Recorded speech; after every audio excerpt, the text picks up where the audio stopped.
আসসালামু আলাইকুম। শিক্ষামন্ত্রীর পদত্যাগের দাবিতে বিক্ষোভরত শিক্ষার্থীদের মধ্য থেকে স্লোগান উঠেছে, তুমি কে আমি কে, ফার্মের মুরগি ফার্মের মুরগি। কেন এই স্লোগান? এই স্লোগান শুনলে তো আমাদের পিলের চমকে ওঠে। নিশ্চয়ই কোন দিকটাকে ইঙ্গিত করতে চাইছি বুঝতে পারছেন। কিন্তু কেন এই ধরনের স্লোগান?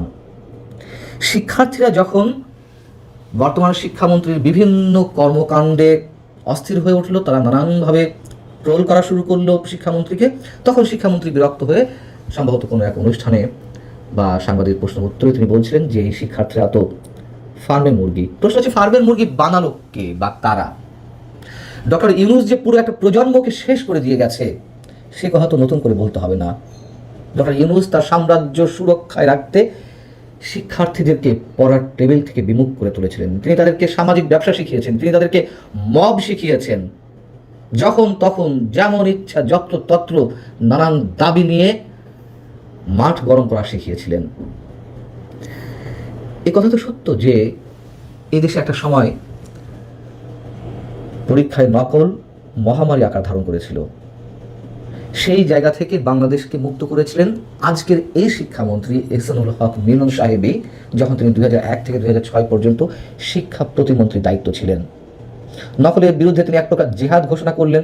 তিনি হেলিকপ্টারে করে এক জেলা থেকে আরেক জেলায় ছুটে যেতেন বিভিন্ন পাবলিক পরীক্ষার সময়গুলোতে, নিজে নকল ধরতেন।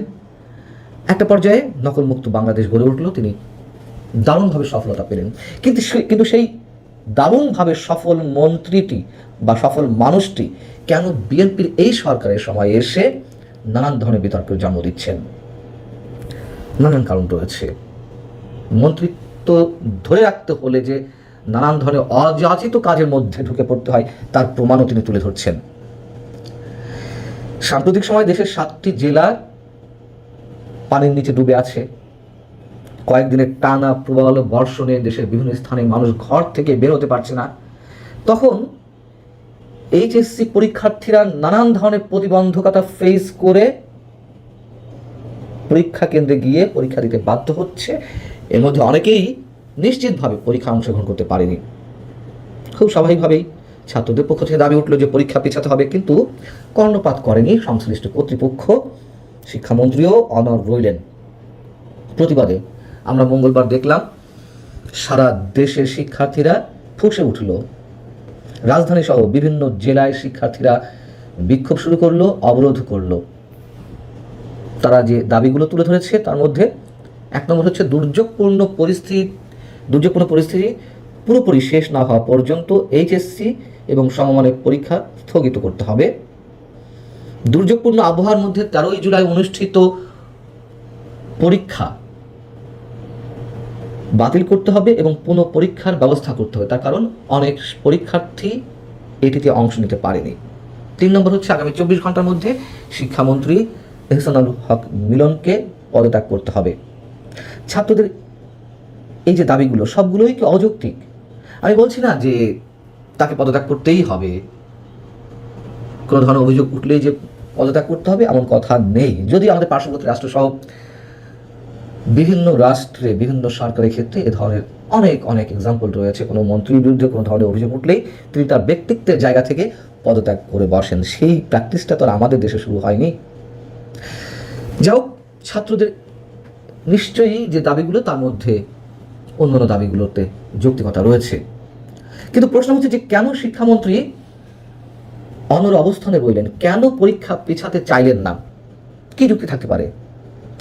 হ্যাঁ, হতে পারে যেটি জানা যাচ্ছে যে তিনি সেশন জট কমিয়ে আনতে চাইছেন। করোনার সময় দেশে যে মারাত্মকভাবে সেশন জটে তৈরি হয় বিভিন্ন পর্বে বিভিন্ন ক্ষেত্রে শিক্ষা পর্যায়ে, মিলন সাহেব আগের জায়গায় যেতে চাইছেন। যেমন আগে এইচএসসি পরীক্ষা শুরু হতো এপ্রিল মের দিকে, সেটি এবার শুরু হলো জুলাইতে। এবং খুব স্বাভাবিকভাবেই যারা এইচএসসি পরীক্ষায় অংশগ্রহণ করছে তাদের মধ্যে যারা সফলতার সঙ্গে কৃতকার্য হবে তাদের একটা বড় অংশের টার্গেট থাকে উচ্চশিক্ষার জন্য বিদেশের কোনো শিক্ষা প্রতিষ্ঠানে গিয়ে ভর্তি হওয়া। এসব চিন্তাভাবনা ভালো, অবশ্যই ভালো, কিন্তু সেই চিন্তা ভাবনাগুলো কোন সময়ের ক্ষেত্রে প্রয়োগ করা হচ্ছে? ধরুন পরীক্ষা হচ্ছে জুলাই মাসে, এই পরীক্ষার ফল দেওয়া হবে কবে? আগস্ট সেপ্টেম্বরে। তাহলে সেপ্টেম্বরে সেশন ধরা হবে কিভাবে? আবার এই যে এইচএসসি পরীক্ষা অনুষ্ঠিত হচ্ছে, তার ফিজিক্স পরীক্ষার প্রশ্নপত্রেও ভুল ছিল। বিজ্ঞানের সাবজেক্টগুলোতে যখন পরীক্ষা অনুষ্ঠিত হয় তার আগে নিশ্চয়ই একটু সময় লাগে, বন্ধ দিতে হয়। এবার সেই প্রক্রিয়াটাও অবলম্বন করা হয়নি। এই যে নানান ধরনের অবিবেচনা প্রসূত নানান ধরনের সিদ্ধান্ত, তার জন্য দায়ী কে?